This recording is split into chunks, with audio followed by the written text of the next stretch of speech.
नमस्कार, बहुत स्वागत है आप सभी का खबरों के सफर में। मैं हूं आपके साथ ज्योति यादव। तो बुलेटिन की शुरुआत करेंगे इस वक्त की बड़ी खबर के साथ। पीएम मोदी मंगलवार को भोपाल के दौरे पर है। वे रानी कमलापति रेलवे स्टेशन से भोपाल इंदौर वंदे भारत एक्सप्रेसवे को हरी झंडी दिखाएंगे। आपको बताते चले कि प्रधानमंत्री नरेंद्र मोदी वायुसेना के विमान से राजा भोज एयरपोर्ट पहुंच गए हैं। एयरपोर्ट पर राज्यपाल मंगूभाई पटेल और सीएम शिवराज ने उनका स्वागत किया। इस दौरान अन्य मंत्री भी मौजूद रहे। वहीं इस मौके पर सीएम चौहान ने कहा कि प्रधानमंत्री नरेंद्र मोदी का मध्य प्रदेश की धरती पर पधार रहे हैं, वंदे भारत ट्रेनों की सौगात दे रहे हैं। उनका आगमन मध्य प्रदेश के सौभाग्य सूर्य का उदय है। उनका मध्य प्रदेश की धरती पर बहुत बहुत स्वागत और आगमन और अभिनंदन है। तो बताते चले कि प्रधानमंत्री नरेंद्र मोदी भोपाल दौरे पर है। आज वो एयरपोर्ट पर पहुंच चुके हैं और साथ ही साथ बताते चले कि एयरपोर्ट पर राज्यपाल मंगूभाई पटेल और सीएम शिवराज सिंह ने उनका भव्य स्वागत किया। इस दौरान अन्य मंत्री भी मौजूद रहे। साथ ही साथ इस मौके पर सीएम चौहान ने कहा कि प्रधानमंत्री मोदी का मध्य प्रदेश की धरती पर पधार है और वंदे भारत ट्रेनों की सौगात देंगे। उनका आगमन मध्य प्रदेश के सौभाग्य सूर्य का उदय है। उनका मध्य प्रदेश की धरती पर बहुत बहुत स्वागत है।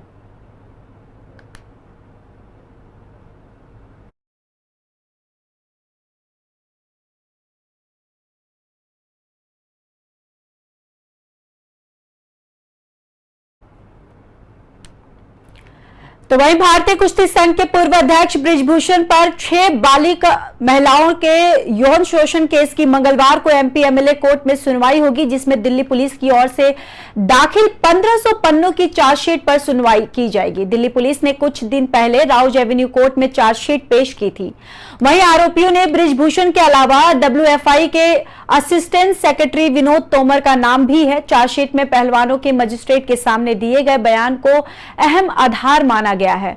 दरअसल बृजभूषण के खिलाफ करीब 7 गवाह मिले हैं और वहीं यौन शोषण की कथित जगह पर उनकी मौजूदगी के भी सबूत मिले हैं।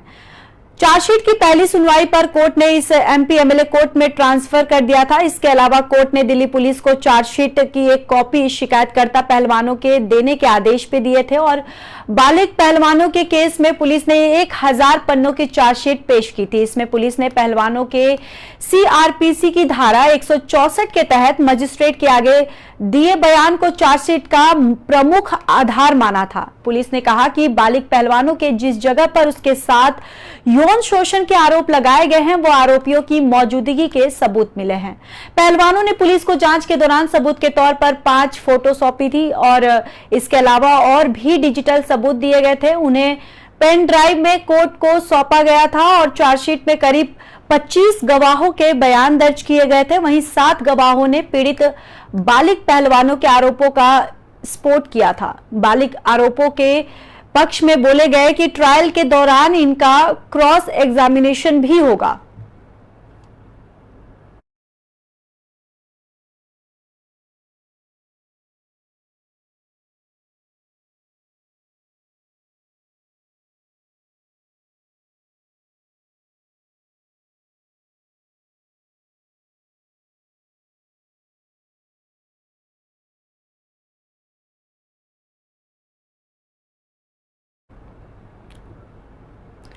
चलिए बढ़ते हैं अगली खबर की ओर। अभी सारी कंपनियों ने भारत को अलग नजर से देखा है और 3 महीने पहले से ही सेमीकंडक्टर कॉरपोरेशन ने भारत और अमेरिका के बीच एमओयू साइन हुआ है। इसका परिणाम यह है कि प्रधानमंत्री जी के अमेरिका दौरे के दौरान सेमीकंडक्टर को लेकर 3 बड़े समझौते हुए हैं। आइए अश्विनी वैष्णव के माध्यम से इसे समझते हैं। उन्होंने क्या कुछ कहा, आपको सुनाते हैं।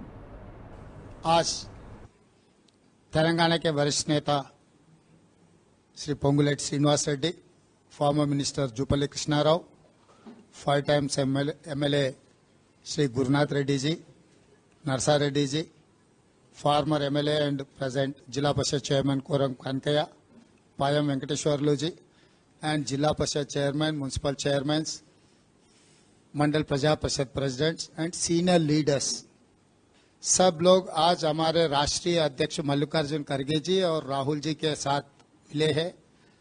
वो लोग राहुल जी और मल्लिकार्जुन खड़गे जी से मिलने के बाद कांग्रेस पार्टी में ज्वाइन होने के लिए वादा किए, आपके सामने उनके बात रखे। आगे हम लोग तेलंगाना में टीआरएस को हराने के लिए जिस तरीका से काम करना है, सब लोग मिलकर हम लोग काम करेंगे। और भारतीय जनता पार्टी टीआरएस साथ मिलकर कैसे 4 करोड़ तेलंगाना जनता को कैसे धोखा देके गया, ये सब सारे हम लोगों को दिखाना है। और पिछले 3 दिन से केटीआर आईटी मिनिस्टर दिल्ली आया था, वो ऐसा दिखा रहे कि हम तेलंगाना तरक्की के लिए, मेट्रो रेल के लिए, नेशनल इरिगेशन प्रोजेक्ट्स के लिए और कुछ प्रोजेक्ट्स के लिए हम रिप्रेजेंटेशन दिए, इसीलिए भारतीय जनता पार्टी से मिले। ये सरासर झूठ। बदलाव की हवा पूरे देश में चलती हुई महसूस हो रही है। ये बदलाव की हवा कर्नाटक से शुरू हुई हो ऐसी बात नहीं है।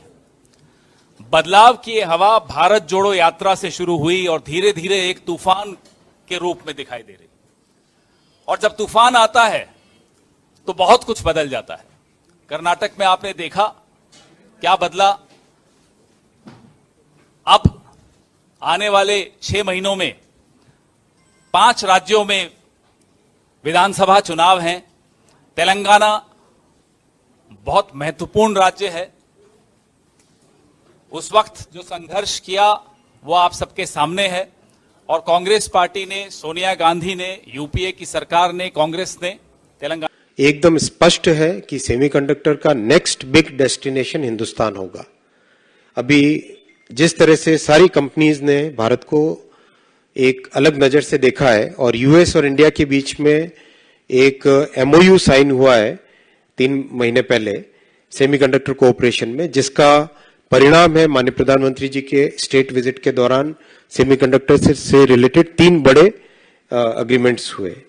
तो आज दुनिया भर में एकदम स्पष्ट है कि अगला बड़ा डेस्टिनेशन सेमीकंडक्टर मैन्युफैक्चरिंग का हिंदुस्तान होगा। इसके कई कारण है। पहला, टैलेंट। दूसरा, सेमीकंडक्टर इंडस्ट्री ऑलमोस्ट डबल हो रही है अगले 6 वर्षों में। तीसरा, भारत की अपनी रिक्वायरमेंट और भारत में प्रेजेंट करीब 50,000 से ज्यादा डिजाइन टैलेंट, डिजाइन इंजीनियर्स। चौथा, मोदी जी ने जो सेमीकंडक्टर प्रोग्राम बनाया उसमें कमिट किया है 80,000 सेमीकंडक्टर इंजीनियर्स डेवलप करेंगे, जो किसी दुनिया के किसी देश ने इस तरह का कमिटमेंट नहीं दिया है। तो ये एक इतना बड़ा गेम चेंजिंग पॉलिसी डिसीजन लिया है प्राइम मिनिस्टर साहब ने, जिसके कारण सारी दुनिया आज क्लियर है कि हिंदुस्तान में ही अगला बड़ा सेमीकंडक्टर का डेस्टिनेशन बनने वाला है।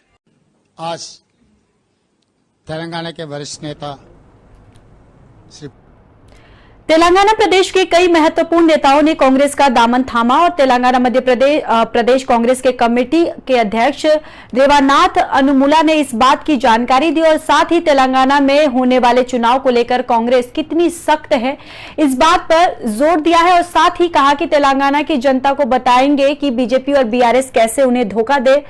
आइए सुनाते हैं उन्होंने क्या कुछ कहा इसको लेकर।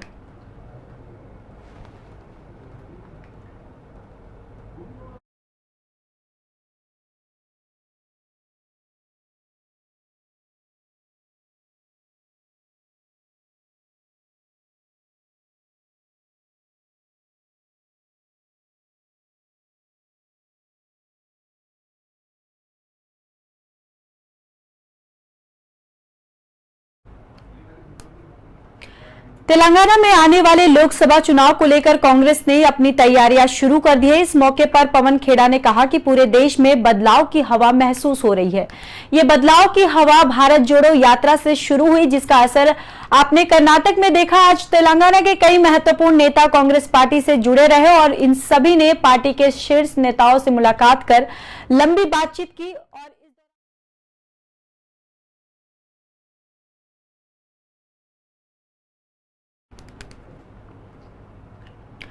फिलहाल इस बुलेटिन में बस इतना ही। बाकी देश और दुनिया की खबरों के लिए देखते रहिए पी न्यूज।